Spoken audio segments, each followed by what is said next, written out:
विद्या की देवी माँ सरस्वती के चरणों में चरण वंदना। आज हम क्लास +1 का अगला चैप्टर, नेक्स्ट चैप्टर डेप्रिसिएशन के मल्टीपल चॉइस क्वेश्चन करेंगे। तो हमारा डेप्रिसिएशन का जो फर्स्ट क्वेश्चन है, depreciation arise because of, depreciation जो है उत्पन्न होता है cause constant use of an asset, expiry of time and obsolescence. तो ऑल ऑफ द वो जो है इसके राइट आंसर है। ये सभी कारण है कि जिनके कारण जो है डेप्रिसिएशन जो है अराइज होता है। Depreciation is provided on fixed asset, ध्यान रखें इस बात का, डेप्रिसिएशन हमेशा फिक्स्ड एसेट पे लगता है, ना कि करंट एसेट पे, फिक्स्ड एसेट पे, ना कि इंटेंजिबल एसेट पे। तो depreciation is provided on fixed asset. The main objective of providing depreciation is to ascertain true profit and loss account, to ascertain correct cost of production, to provide fund for replacement of asset. तो all of the above is the right answer. उसके बाद next question है, depreciation is not charge on, depreciation is not charge on goodwill. Depreciation जो है goodwill पर charge नहीं होता है, बाकी फर्नीचर पे भी होता है, मशीनरी पे भी होता है, व्हीकल्स पे भी होता है। उसके बाद है, which accounting standard apply to the depreciation accounting standards. तो ये आपका अकाउंटिंग स्टैंडर्ड 6 है। Accounting standard 6 is used for depreciation. उसके बाद है, feature of depreciation is decline the value of asset, yes. Depreciation is non cash expenses, yes. Depreciation is permanent nature, yes. All of the above is right answer. Depreciation of business is a loss. तो depreciation जो है वो business पर जो लगता है उसको आप लॉस बोलते हैं, इनकम नहीं, गेन नहीं, लाइबिलिटी नहीं। Which of the following is a consideration for depreciation for providing depreciation. तो total cost of asset, estimated life of asset and scrap value. तो ये मेन पॉइंट है जो जब आप डेप्रिसिएशन लगाते हैं तो आप ध्यान में रखते हैं। Amortisation refers to the write off intangible asset. Intangible asset के लिए जो है amortisation reference write on, amortisation refers to the write on off के लिए यूज किया जाता है। नेक्स्ट क्वेश्चन है, depreciation under fixed instalment method is calculated. Depreciation under fixed instalment method is calculated on the purchase price of an asset. ध्यान रखें इस बात का कि अगर फिक्स्ड इंस्टॉलमेंट मेथड है तो परचेज प्राइस ऑन एसेट पर हमेशा ही जो है डेप्रिसिएशन कैलकुलेट किया जाता है, ना कि क्लोजिंग बैलेंस ऑफ एसेट या बुक वैल्यू ऑफ एसेट या market value of market price of an asset.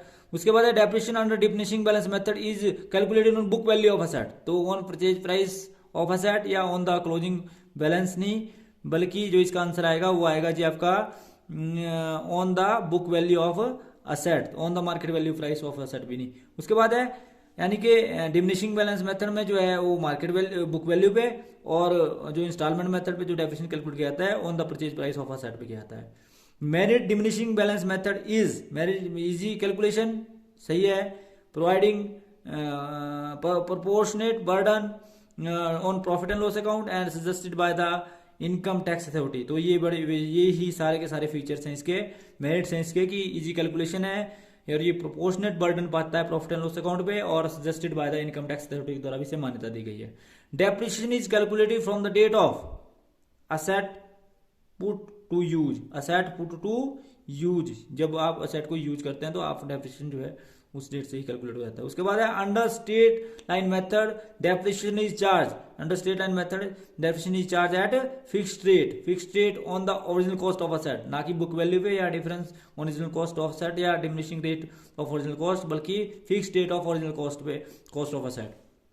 Under diminishing balance method depreciation is charge, depreciation is charge at fixed on the book value of asset, fixed on the book value of the at fixed rate book value of asset। तो under diminishing balance method में जो है वो book value पर जो fixed rate में जो है चार्ज किया जाता है। उसके बाद amount of depreciation charge on machinery is decided to the, मतलब ये ध्यान रखें डेबिट किस में किया जाता है, sorry, the amount of depreciation charge on machinery is debited to depreciation account, क्योंकि इसकी एंट्री करते हैं depreciation account debit to machinery account. A gradual and permanent decrease in the value of an asset is called depreciation. A gradual and permanent decrease in the value of an asset is called depreciation. उसके बाद है, obsolescence means decrease in the value of asset due to new inventories, new innovations. तो ध्यान रखें, new inventions के कारण जो है ऑब्सोलेंस मींस की, obsolescence means decrease in the value of asset due to new inventions.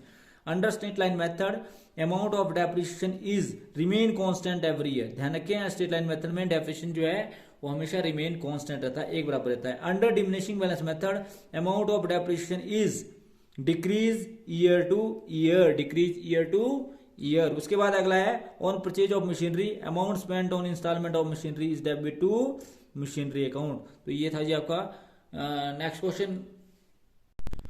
हमारा नेक्स्ट क्वेश्चन है asset disposal account is prepare at the time of sale of asset. जो asset disposal account is prepare at the time of sale of asset.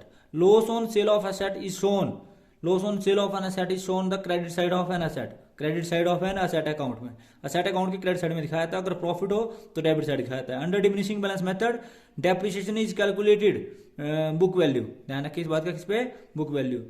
The need for providing depreciation is 4, तो ये है जी आपका determining the cost of production, showing the true financial position, asset and the true profit and loss account, तो all of the above is right answer. तो thanks for watching the video, please like, comment and subscribe my channel and press bell icon for next notification. Thank you.